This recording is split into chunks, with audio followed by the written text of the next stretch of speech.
Hello everyone, I'm Raven from Raven Comics, and today we'll continue with Future's End. This is part 7 of the saga, and as always, you can find the playlist on the channel and in the video description. In this video, I'll include the story of the future Green Lantern since it's part of the Future's End storyline. This will help us understand why Hal Jordan doesn't appear in the rest of the comics. We begin at the Justice League's Omega Station. Jason has an idea to separate himself from Madison, and for that, they'll use the Justice League transporter. For Jason, being trapped in Firestorm again is driving him crazy. While they're modifying the transporter, Dr. Polaris appears on screen. He's still on Earth and wants Firestorm back. To lure them out of hiding, Dr. Polaris throws a bus full of people. All he's ever tried to do is save lives, but the Justice League sabotaged him. They betrayed him, and they must answer for that betrayal. Before the bus can crash, Superman arrives to save it. If the Doctor only wants to help people, then why try to harm them? Well, he was just trying to lure them out and would have stopped the bus before it crashed.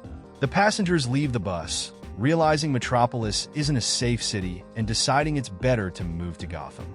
The Doctor uses this distraction to attack Superman. He accuses Superman of rejecting his world transporter technology and blames Jason for sabotaging everything on the League's orders. Stormguard sneaks up behind Dr. Polaris and punches him, which is enough to stop him. The Doctor accuses them of trying to silence him. Could it be that they don't want the public to know his technology could have saved lives?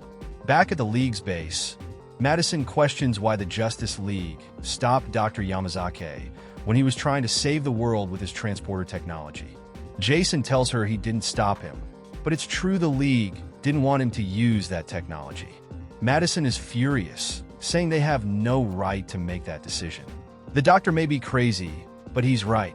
His technology could have saved lives. It's time to activate the machine to separate them, but unfortunately, the transporter doesn't work and Madison collapses.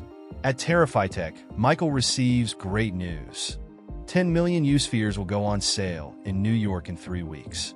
People are already lining up outside stores, even though the launch is weeks away. Mr. Terrific smiles, pleased with the news. Brother Eye tells him he looks happy and knows it because it's always watching him. Meanwhile, in Smallville, Clark is angry with Constantine. He says Brainiac was here, but there's no sign of him. All he sees is kindness, good people, and fertile land. John clarifies that he didn't say Brainiac was here. He said he was coming.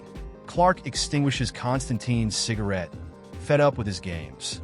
Constantine retorts that life isn't a game. In games, there are winners and losers, but in real life, no one wins. In New York, Tim Drake arrives home, but to his dismay, the building is condemned. Terry and Plastique observe the scene from the roof. Tim is devastated, unable to handle everything he's been through. All he ever wanted was a normal life. Terry immediately dons his suit, apologizing for everything Tim has endured. Tim punches Terry, frustrated. Batman knows this isn't the right moment. The future cyborg Batman arrives, shooting at them from a distance. Bruce observes everything from afar, keeping an eye on Terry. The Joker fires at Tim, but Terry uses his suit to shield him from harm. Bruce tells the Joker he couldn't do anything thanks to Terry's suit. Tim is confused about where it came from. The Batman from this timeline joins the fray. Tim suspected he wasn't far away when Terry approached him. Batman instructs Tim to leave the area and let him handle it. As Tim tries to escape, he is shocked to see another Batman behind the Joker. That Bruce tells Tim to step aside or face extermination. Brother Eye detects a malfunction in its creation and initiates a self-destruction protocol. The Joker switches places with Batman. The clown can't believe his luck. A Robin is here, and he won't miss the chance to kill him. Batman and the other Batman face off. Cyborg Batman fires immediately. Batman takes refuge in Tim's bar to avoid the shots. Meanwhile, Terry throws bombs at the cyborg Joker to distract him. Bruce is confused by what's happening.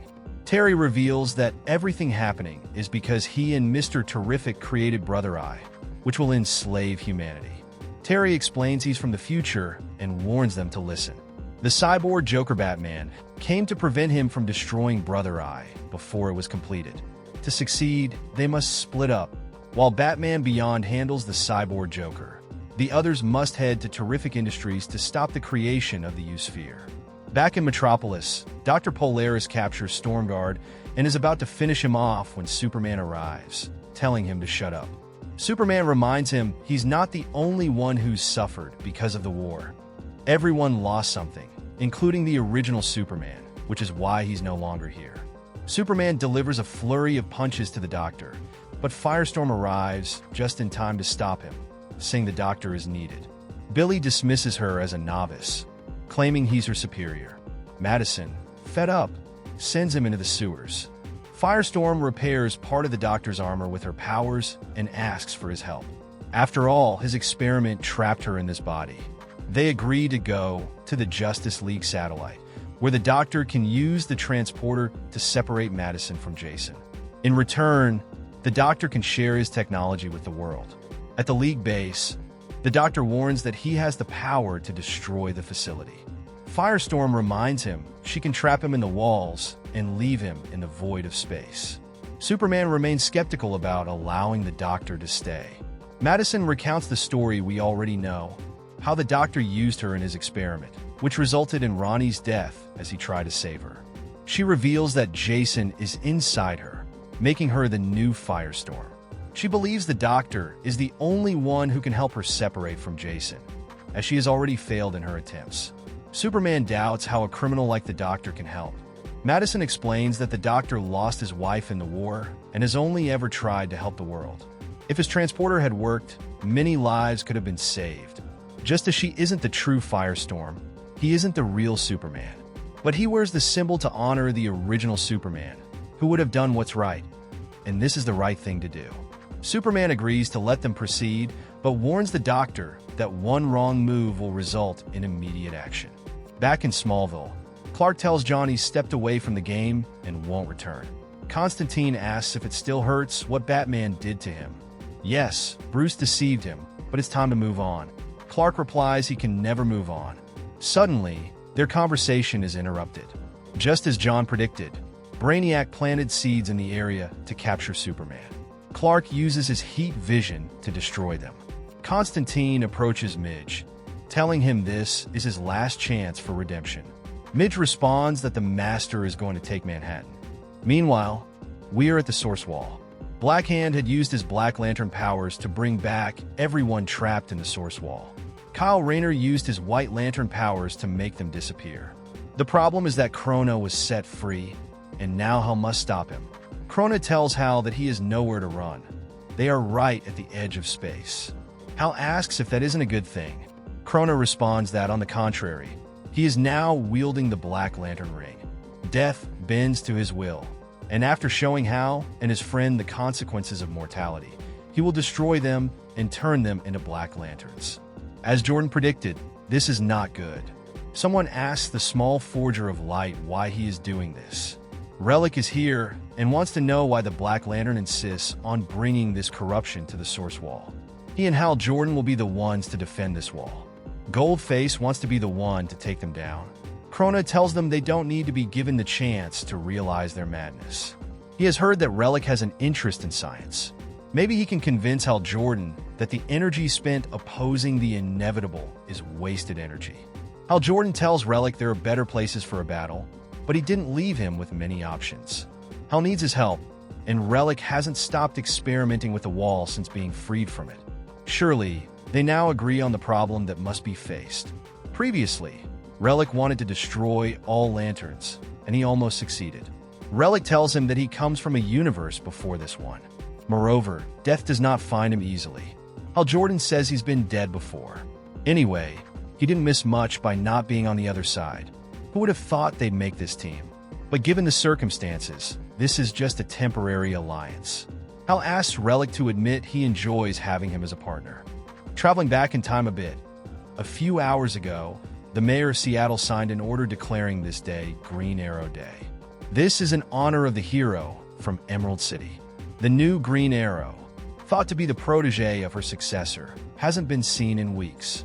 Meanwhile, in tech news, Terrific Industries announced that they will have more than enough U-Spheres for all their customers. Hal Jordan opens the refrigerator and grabs a beer. Someone arrives and can't believe what they're seeing.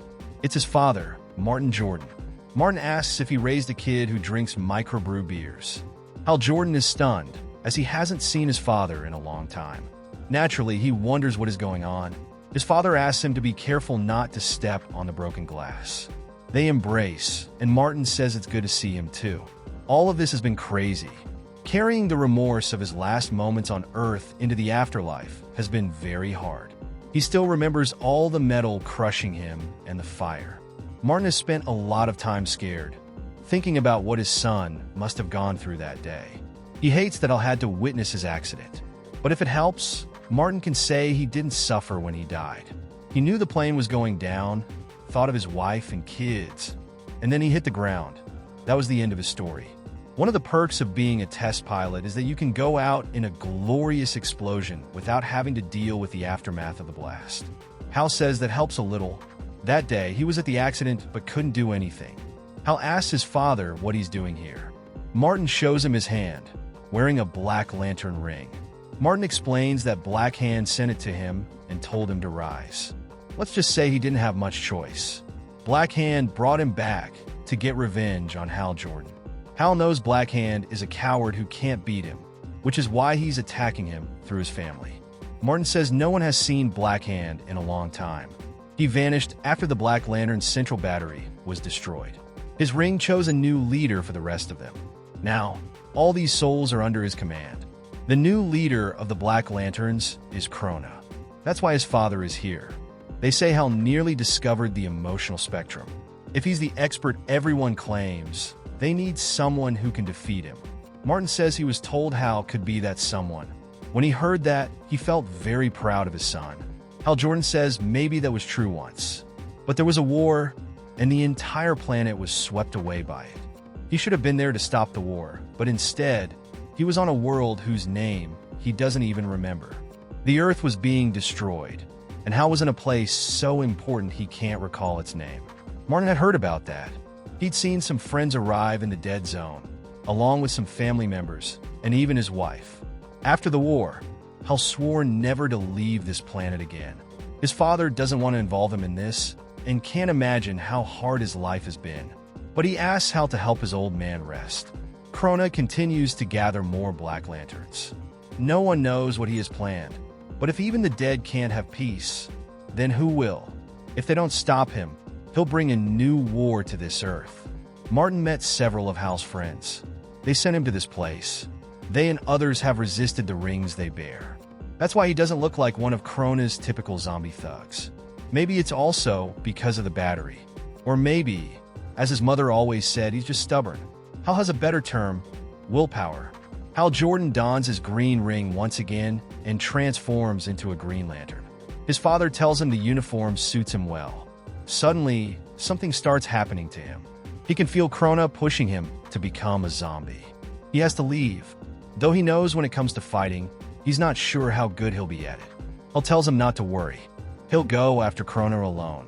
Soon, he'll face a mad scientist, so he'll need to find another scientist to help him. And so, we arrive at this moment. To Relic, this is fascinating. The data his probe has collected indicates the Black Lanterns are entirely devoid of the emotional spectrum. This is a paradoxical nomenclature. Using the name Lanterns suggests they are creators of light, but being Black Lanterns suggests they are the absence of light. Hal tells him to stop making observations. He's fought them before. Green light is useless against these foes. They need to hit them with two combined colors. Relic begins extracting energy from the spectrum. This is an intriguing idea, and Relic is happy to test it. Relic uses the emotional spectrum of love, and combined with the power of will, they defeat a Black Lantern. Seeing this, Krona orders his entire army to destroy their opponents. The Black Lanterns prepare, and Hal creates a construct and asks for more spectra. He tells them to give him any color but green. Relic channels the power of the Star Sapphire. Once again, violet and green combine. Hal uses a construct shaped like a machine gun to fire a barrage of bullets. The bullets pierce their enemies. It seems that, after all, he might have a chance to win. He demands that Krona hand over his ring and that his core do the same, or else he'll send them to the afterlife permanently. Krona doesn't agree. Hal has something that belongs to him, something buried among all the lights Relic has captured. Blue, yellow, red, it can't mask it. The darkness eclipses everything. Hal asks Relic if he could use a recharge or something like that. Relic isn't sure. Relic's instruments are no longer responding. All of this is Krona's doing. Relic won't be able to hide the lights he previously stole. If necessary, Krona would chase him for eternity to reclaim what is his, even if it meant pursuing him to the end of space itself. Suddenly, Relic's machine is destroyed. Krona was about to finish off Relic, but then Hal Jordan's father arrived with reinforcements.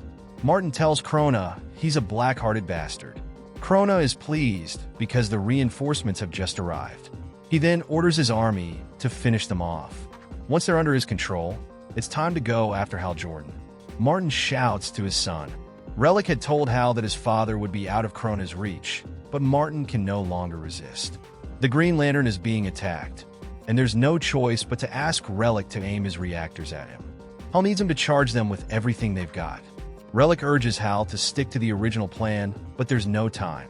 Hal uses his powers and captures all the Black Lanterns. Well, not all of them. His father, and those who weren't fully under Krona's control, remain outside. Hal forms a dome and asks Krona if he's ever been part of a light show. The Green Lantern gives the command. Relic releases the energy of the spectrums inside the dome. The light show begins, and everyone inside the dome suffers the consequences, including Hal Jordan. The spectacle ends. Hal is left in terrible condition, and the Black Lantern ring loses its connection, flying off in search of Black Hand. Once it locates him, it goes after him, but that won't happen as Relic captures it in one of his machines. The Black Lanterns vanish. Hal Jordan is devastated, and his father asks Relic to help him. Relic explains that the lanterns were disintegrated, but for some reason, Hal and his team are still here. He needs to investigate the cause. Hal's injuries are severe, and he's on the brink of death. Relic finds it very difficult to help in this situation, as he's not an expert in medicine. The wall is an impenetrable barrier. Anything that touches it merges into the wall's ecosystem. In that place, death holds no power. Hal will be preserved as long as the universe lasts. In a sense, he won't die. Relic guarantees this, as he himself was fused with the wall. Martin feels this isn't how things should be. A father shouldn't have to bury his son. He's the one who should be dead. Hal was supposed to put him to rest. Martin asks Relic if they can free Hal later. Relic acknowledges that he was able to escape the wall, but it was thanks to a power he neither has nor fully understands.